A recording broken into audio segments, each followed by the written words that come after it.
जय मां कामाख्या। आपका बहुत बहुत स्वागत है कामाख्या धाम में। वृश्चिक राशि अप्रैल मास सन 2024 कैसा रहेगा ये जानते हैं और एक निर्णय डालेंगे मुख्य त्योहारों पर भी। उन तिथियों को भी जानेंगे जिन तिथियों पर हमको कार्य नहीं करना चाहिए, क्योंकि उन तिथियों में विघ्न बाधा कष्ट संकट टकराव अलगाव ये होगा ही होगा।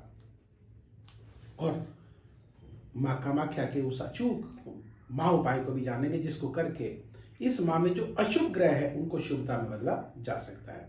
और एक विशेष जानकारी आपके समक्ष, आप अपनी पत्रिका किसी ज्योतिष को दिखाते हैं और अपनी समस्या भी बता देते हैं।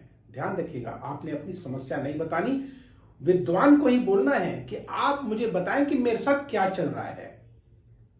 अगर वो सही बता देंगे तो निश्चित है उसका उपाय भी आपको सही देंगे, और जब उपाय सही देंगे तो आपको फलित भी होगा और आपका भाग्य भी बदलेगा, अर्थात आप अपने कष्टों से मुक्त हो सकते हैं। विशेष जानकारी है ये, क्योंकि अगर आप अपनी समस्या खुद स्वयं बता देते हैं तो आप धोखे का शिकार तो स्वयं वही बन जाते हैं। आगे बढ़ते हैं, पहले मुख्य त्योहारों को जान लेते हैं। 2 तारीख को शीतला माता जी की जयंती है, व्रत है। पाप मोचनी एकादशी है। 5 तारीख को, 8 तारीख को सोमावती अमावस्या है और 9 तारीख को चैत्र माह प्रारंभ हो रहा है और नवरात्र प्रारंभ हो रहे हैं। और संवत 2081 की आपको बहुत बहुत बधाई हो। यह नूतन वर्ष आपके लिए मंगलमय हो। इसी के साथ आगे बढ़ते हैं और जानते हैं कि 17 तारीख को मां तारा मां की जयंती है। और अगर विभिन्न प्रकार के उपाय कर चुके हैं, हताश है, निराश है, परेशान है, कुछ समझ में ही नहीं आ रहा कि क्या करें, तो घबराएं नहीं। यह 17 तारीख आपके लिए विशेष शुभ है। इस दिन आप मां तारा की विशेष पूजा करके अपने संकटों से छुटकारा पा सकते हैं और अदृश्य शक्तियों का शिकार हो चुके हैं उनसे मुक्त हो सकते हैं। तो बहुत शुभ मंगल समय आ रहा है, इसका आप लाभ उठा सकते हैं।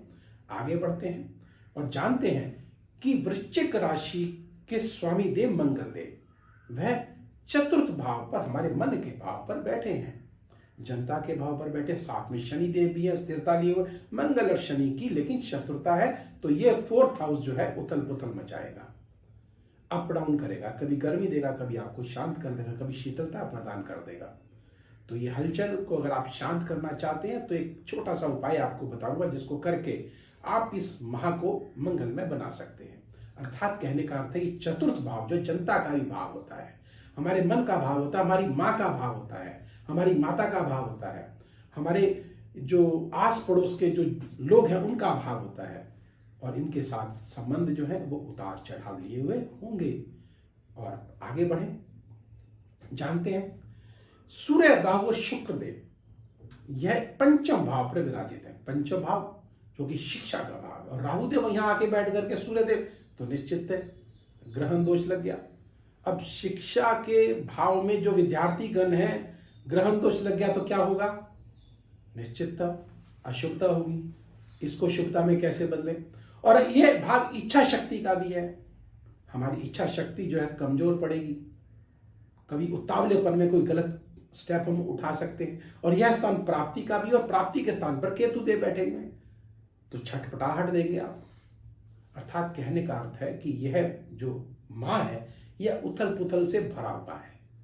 अब बृहस्पति और बुध देव की बात करें, बृहस्पति देव की बात करें तो द्वितीय भाव अर्थात धन भाव के स्वामी वह 6ठे भाव में शत्रु के भाव में पहुंच गए। शत्रु के द्वारा धन की हानि, अगर आप किसी को धन दे देंगे तो धन वापस नहीं मिलेगा आपको। और बुध देव यहां बैठेंगे तो बुद्धि को तो आपकी तीव्र करेंगे, बड़ी गहराई तक सोचने के लिए आप मजबूर हो जाएंगे, लेकिन मिलेगा क्या? तो इसीलिए एक छोटा सा उपाय करें और इन सभी ग्रहों को शांत कर दें। निश्चित तौर से इसको आप भाग्यवर्धक बना सकते हैं। आइए पहले उन तिथियों को जान लेते हैं जिन तिथियों पे हमको कार्य नहीं करना चाहिए। वह तिथियां कौन सी, नोट कर लीजिएगा।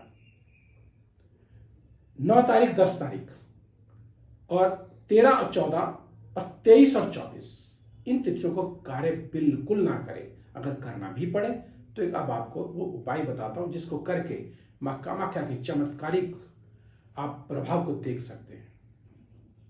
काम्या सिंदूर को आपने चमेली के तेल में माथे पे लगाना, और मंत्र जो मैंने आपको दिया है पहले उसकी एक माला जाप कर लेना, फिर चमत्कार देखें। आपका यह माह मंगलमय हो जाएगा, चमत्कारिक हो जाएगा। भाग्य में वृद्धि होगी, रोगों से मुक्त हो जाएंगे, शत्रुओं को शांत कर देंगे, कर्जे से मुक्त हो जाएंगे और आपके जो शत्रु हैं वह भी अपने हो जाएंगे। तो अब अंत में एक छोटी सी प्रार्थना या निवेदन कि आप इस वीडियो को लाइक करें, सब्सक्राइब करें और बेल बटन को अवश्य दबाएं, जिससे अगला वीडियो आपके पास सबसे पहले पहुंचे और आप लाभान्वित हो सके। तो मुझे दीजिए आज्ञा। जय मां कामाख्या।